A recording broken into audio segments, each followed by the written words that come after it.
or steering body within the financial services community for technology. So they help their member banks, Wells Fargo, Bank of America, Citigroup, those folks, understand and deploy technology. And the FSTC has recently asked Odin to help with the standard for IT asset tracking. And John, if you don't mind, maybe you could tell some of the folks just for a couple minutes what the project is and maybe how they might get involved if there are any banks here. Yeah, the FSBC has been asked by the largest banks in the country to address how to reduce their spending on tracking assets. Two of our largest banks, and I can't name names, but two of the banks you definitely recognize, has been able to reduce their inventory cost more than 80%, one more than 90%, by just deploying, RFID to track all the assets that go in and out of the data center. Okay. They also know that they can track the bags that leave branches and go to the main office. The problem there is many different things get put in a bag and sent to the main office, and it generally goes to a general collection place at the main office or rerouting throughout the organization to get the right things to the right places. Well, like every place else, they don't hire overly educated people to go through those bags and send things on their way. So things get misrouted, etc. And the technology they use is just amazing. So the goal is to use better tracking, what went in the bag, when it was received, know where it went, get it to the right place, and track these assets. Some of the assets are, multi-million dollars in contracts that were signed in branches. So knowing what that piece of paper is, that agreement is extremely important. So we're putting in RFID tracking for that, putting it in for movement of money between facilities. And what's more important is tracking pieces of paper. And a couple months ago, 6 weeks ago, I visited ODINtechnologies, and they gave me a great demo on stacks of paper, each one with a different barcode, and just laying them down right here, scanning across the top with the read them all. We pulled one out and did it again, and it told me which one was missing. I mean, I don't know about you. I don't know what business you all are in. That's pretty impressive. Okay? And if you could think outside the box, like we were talking about, what it could do to help your business, help streamline the process. Things are things, what it can do and what it will be doing for the industry. And it's not just, we're not just doing IP tracking for financial data centers. I bet every company that's represented in this room has a data center.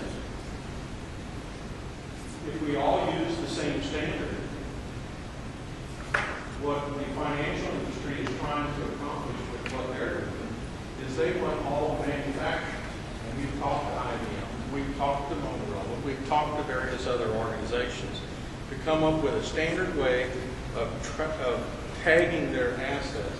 So when they arrive in the loading dock of my financial institution, I know what, because they sent me ahead of time what the tag's number is going to be, etc. I know it's coming, I know it got there, I know where to send it to be installed, because I got 8 or 10 data centers, okay? So I know where to send it to, and how to schedule the person that's going to install it. And I did it all without that. This is not rocket science. We all have data centers. Why can't we all work together? Why does this have to be in one industry? You're welcome to participate. We're starting a project. If anybody's interested, you can talk to Odin or talk to me. We'd gladly get you involved. The cost of being involved starts at $5,000 and goes down. It's tiered based on the size of the company. Anybody that isn't interested and says 5,000 is too much, I question why you're even in the business and why you have to do something. All right, thank you, John. And the asset tracking project, again, it's something we've seen great returns on for those of you who do have data centers and IT assets to track. We can share some of the data and some of the work we've done with our benchmark at what time tomorrow, Heike? 1 o'clock. At 1 o'clock tomorrow, booth 636, we're going to unveil some of the findings from the initial part of the study that the FSTC has agreed to be allowed publicly available. So for those folks who want to find out more about just the asset tagging, we'll give you some details on that. The next part of the session, and we'll go for about 30 minutes. What we want to try and do now is give you a little bit of framework for how to think about things. John said it's not rocket science, but on the same token, it's not easy. It reminds me a little bit of the story of the guy who won the lottery and decided to buy a pub. And he bought this pub, and it turned out to be a real seedy joint. He showed up on a Friday night, and there was a knife fight, and someone pulled a gun, and he thought, geez, I'm going to have to hire some bouncers to clean this place up. So he put an ad in the paper, and he got three guys to come in. First guy, retired Marine Corps, like Tom, MP, been all over the world from Iraq to Okinawa, looked at the resume, and he said, absolutely, you're hired. Don't even have to think twice about it. Second guy was a retired Las Vegas SWAT team member. A big guy, looked like Schwarzenegger, and the guy looked at his resume and said, okay, you're hired.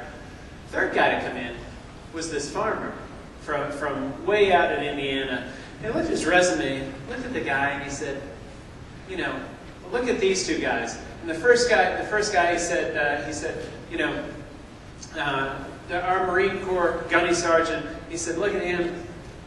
I just hired him. He's in tip-top shape. He's tough as nails. And the Marine Corps said, excellent.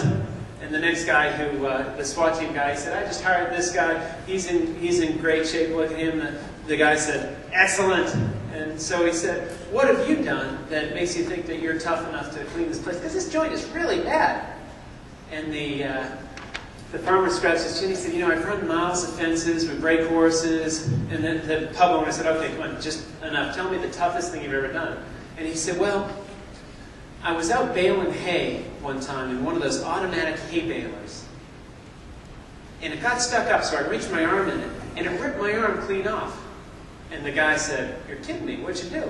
And the farmer said, well, what could I do? I went around to the other side, and I saw a bale of hay come out, and it had a hand sticking out of it, and I looked at the sleeve, and it matched my shirt, so I figured that's got to be my arm. So I went, and I grabbed the arm. He said, my God, what'd you do with the arm? And he said, I figured, how tough can this be? I took the arm, slapped it on my shoulder, took some baling wire, sewed it back on. And at this point, the pub owner was just, his jaw was hitting the floor. And he said, that's amazing. He said, well, you're with these other two. You're hired. And the farmer said, excellent. So when he refers to the fact that how tough can it be, there are some nuances to doing this and choosing the technology. And everyone you meet today, from the newest vendors, is a little startup that made a lot of noise called Mojix. Out there, they've got this reader that they have a claim that they can read at 600, 700 feet across a warehouse to well-stable big companies like Motorola. They'll all tell you in some form or another that they have the best technology for you. That's not the case. So no one size fits all in any application. So you've got to decide from your business case, what the right technology and what the ecosystem is. So we'll take a half an hour to run through tourists versus specialists, the technology, which really is a means to an end. As I said in the last session, the technology, it's not about RFID, it's about being able to change your business process and have a significant impact on what's happening within your business. So we'll talk about that, give you the RFID value chain, touch on some of the changes over the past year, which have been tremendous in the form of technology, and then how to assess the different show vendors out there. So first, let's jump in, because we're going to try and keep right on the schedule here.